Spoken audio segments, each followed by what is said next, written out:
5 weeks after the outbreak of Operation Epic Fury, the United States Air Force made a decision that raised the eyebrows of military analysts everywhere.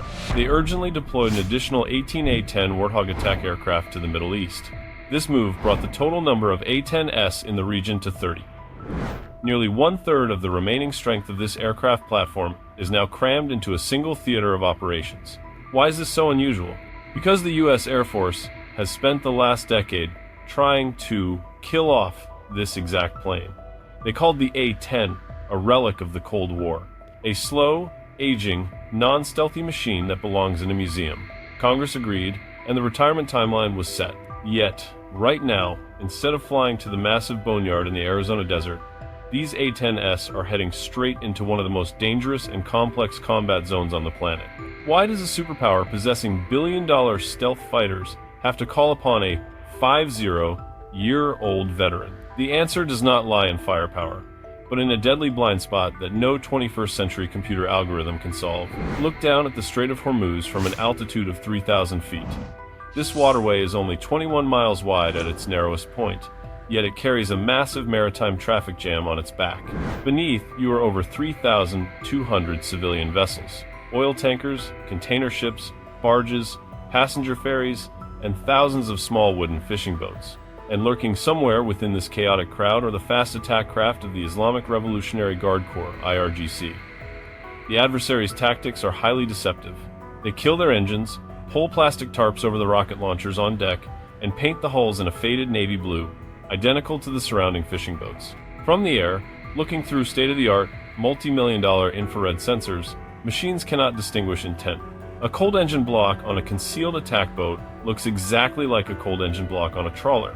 Sensors see temperature. They do not see intent. In an environment where misidentifying and blowing up a civilian fishing boat could trigger a severe international diplomatic crisis, visual confirmation, positive ID before opening fire is not an option. It is a mandatory rule of engagement, and this is exactly where billion-dollar machines begin to stumble. Candidate number 1, the F-35, a Lightning II stealth fighter, the most perfect aerial war machine ever built. But the F-35 is designed to fly at 5,000 feet at a speed of 500 knots. When an F-35 glides past a target at that speed, it runs into a law of physics known as angular velocity. The faster you fly, the more frantically the landscape below rushes past your retinas. The window of time for an F-35 pilot to look down, analyze the context, and identify a rocket launcher hidden under a tarp is simply too short. The human brain cannot process that cluttered detail at 500 knots. The F-35 is blinded by its own speed.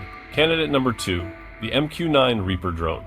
It flies slow and can loiter in the air for 14 hours. The downside? The MQ-9 has absolutely no armor.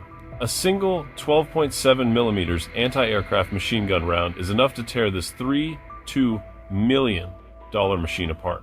Worse still, its operator is sitting in a base thousands of miles away, viewing the world through a soda straw with a satellite transmission delay of over 1 second. In close quarters combat, 1 second is the difference between life and death. What about artificial intelligence? The Air Force is developing AI drone swarms, but current image recognition technology is incredibly brittle. Technology holds its head high at long ranges, but is completely blind up close. And that is why the A-10 Warthog is coming back. In the Pentagon's entire arsenal, it is the only machine that satisfies a physical equation that no military media channel ever mentioned. It flies at 300 knots. This low angular velocity, combined with a massive bubble canopy, provides the pilot with an invaluable asset: dwell time. At 300 knots, the highly trained brain of a fighter pilot has enough time to execute the perfect 4-step cycle. Scan the entire area, contextualize the target, classify whether it's a communications antenna or a fishing net pole, and finally, decide to engage. Only the A-10 can swoop down low over the water, using the biological human eye to strip away the enemy's camouflage. And if the enemy fires back, the A-10 isn't fragile like a drone. It wraps its pilot in a 1,200-pound solid titanium bathtub, features twin engines, and has redundant mechanical flight controls. It was born to eat bullets and fly home. It's cheap, it's incredibly tough, and it solves the equation that both the F-35 and AI fail at. Yet, it is still being phased out. The U.S. Air Force isn't retiring the A-10 because they have something better. They are retiring the A-10 because it no longer fits the doctrine they pursue. For the past 30 years, every budget dollar has flowed into the concept of beyond visual range combat. Strategists favor stealth fighters that deliver lethal blows from afar via radar screens, never having to drop altitude for visual confirmation.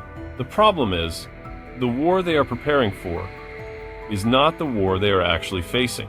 At the Strait of Hormuz today, victory does not belong to whoever has the longest-reaching radar, but to whoever can distinguish a rocket launcher hidden under a plastic tarp amidst thousands of fishermen. The stealth fighter generation cannot do that. Artificial intelligence might be able to, but not until 2028 or 2030 at the earliest. The discrepancy between when the A-10 is forced into retirement and when new technology is ready to take over, the mission is measured in years. That deadly void is steadily opening up. Visual target identification is not an obsolete option.